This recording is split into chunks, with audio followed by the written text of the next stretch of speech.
Vale, hoy vamos a meternos de lleno en un debate historiográfico que sinceramente es fascinante. Trata sobre cuánto control tenía realmente el Estado nazi sobre las empresas privadas.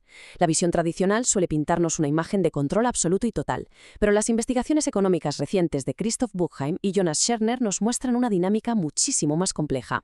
Vamos a desgranar este análisis y explorar cómo el sector corporativo logró mantener un margen de maniobra bastante considerable frente al totalitarismo. Para desglosar bien este documento académico, vamos a seguir una hoja de ruta muy clara. El debate sobre el control económico, los límites de la regulación, la rentabilidad frente a las exigencias estatales, la espiral intervencionista y el mito de la coerción.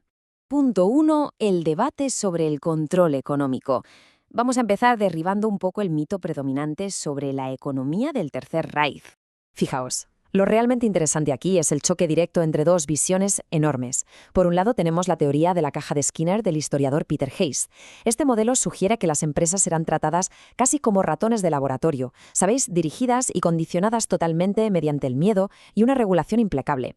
Pero frente a esto, el modelo de Buchheim y Scherner nos tira encima datos económicos que demuestran algo radicalmente distinto. Nos prueban que las empresas mantuvieron un nivel de autonomía capitalista sorprendente.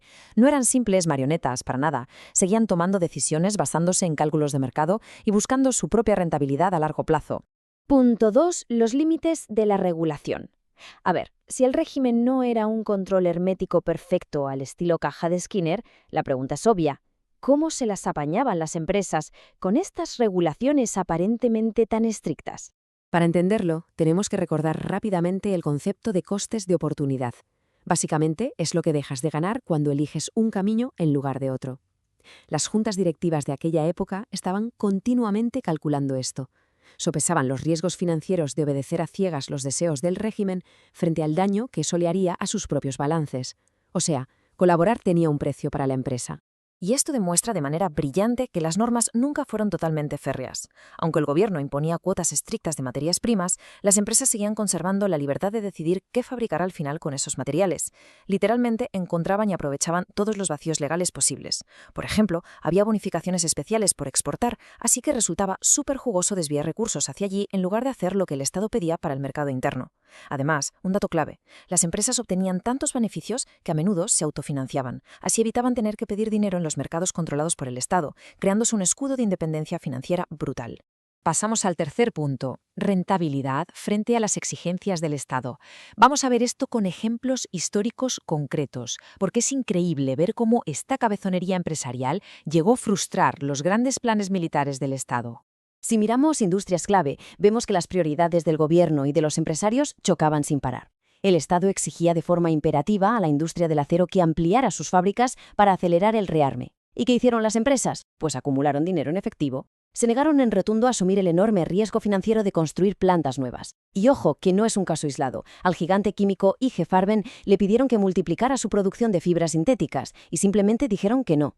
Se negaron a expandirse más allá de lo que consideraban rentable a largo plazo. Las industrias literalmente arrastraban los pies. Preferían su propia estabilidad a la urgencia del régimen.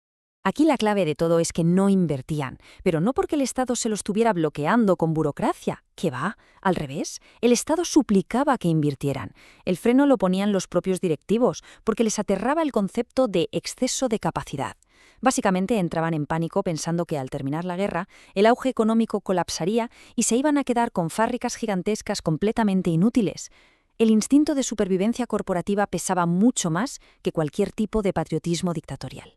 Punto 4. La espiral intervencionista. Claro, esta resistencia corporativa pasiva no pasó desapercibida y desencadenó lo que los investigadores llaman la espiral intervencionista.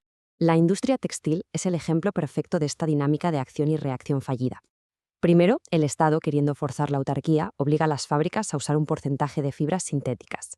Segundo, las empresas, para cumplir la norma al menor coste posible, meten tanta fibra sintética y de tan mala manera que destrozan por completo la calidad de la ropa. Fue un desastre absoluto para la gente. ¿Qué pasa en el tercer paso? Pues que el Estado se ve forzado a sacar una norma nueva solo para limitar el uso de la mismísima fibra que ellos habían ordenado usar al principio. Era el pez que se muerde la cola. Regulaciones totalmente contraproducentes. Al echar un vistazo a esta línea de tiempo, la progresión es muy reveladora. Lo que empezó en el año 33 como un intento de control absoluto se dio de bruces con enormes barreras prácticas.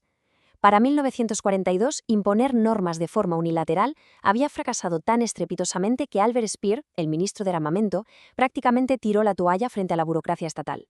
Su gran solución fue introducir comités industriales autorregulados, es decir, cedió el poder de decisión a los propios líderes empresariales, admitiendo de forma oficial que el Estado por sí solo no sabía gestionar la eficiencia operativa. Y llegamos al punto 5.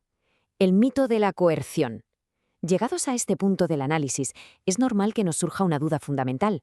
Bueno, ¿y dónde queda el papel del terror, la amenaza de violencia y las expropiaciones que caracterizaban al régimen nazi? A ver, es un hecho histórico innegable que el gobierno confiscó algunas empresas rebeldes. Las fábricas Junkers o las minas de Salzgitter son los ejemplos más famosos. Sin embargo, los autores del estudio dan en el clavo al recordarnos que esto de la coerción económica no es ajeno a las democracias modernas. Lo comparan, por ejemplo, con el préstamo obligatorio que impuso Alemania Occidental con la Ley de Ayuda a la Inversión en 1952 o con la contundente disolución del gigantesco monopolio de AT&T forzada por el gobierno de Estados Unidos en el 84. El argumento central aquí es que los estados pueden usar medidas extremas a veces, pero no por eso asumimos que los empresarios occidentales vivan paralizados por el terror. La expropiación durante el Tercer Reich fue claramente la excepción y no el método de control estándar. Esta cita es alucinante por lo pragmática que resulta y nos muestra el verdadero corazón ideológico del régimen en materia económica. Nos deja clarísimo que las altas esferas del gobierno, en lugar de querer una economía planificada al estilo soviético, valoraban inmensamente la pericia de la empresa privada. Creían firmemente que la eficiencia corporativa, movida por el interés propio, era un motor muchísimo más competente que tener a un montón de burócratas teóricos gestionándolo todo. Esa mentalidad fue lo que garantizó que el capitalismo privado sobreviviera. Por todo lo que hemos visto, hay que entender el uso de la fuerza casi puramente como un plan B. Si hubieran usado la coerción generalizada, se habrían cargado de forma irremediable la eficiencia industrial y técnica que la maquinaria de guerra necesitaba desesperadamente. Así que no, la norma no era mandar a la policía a asaltar las juntas directivas. La norma era sentarse a negociar como socios. El gobierno terminaba asumiendo un rol de facilitador, poniendo un montón de opciones de financiación e incentivos sobre la mesa para mitigar el riesgo de las empresas y convencer, que no obligar, a las fábricas a cooperar. Para ir cerrando este análisis, creo que es vital quedarnos con la gran lección que extraemos de esta investigación académica. La historia económica nos demuestra que, incluso bajo el peso aplastante de una dictadura, las dinámicas del mercado nunca fueron sofocadas del todo. Así que os dejo con esta reflexión. A la luz de esta evidencia, si el simple afán de ganar dinero de las empresas tuvo tanta fuerza como para obligar a un Estado totalitario a sentarse a negociar, ¿qué impacto real tienen los incentivos económicos frente al poder político absoluto? Desde luego es un tema que invita a repensar nuestra visión de la historia.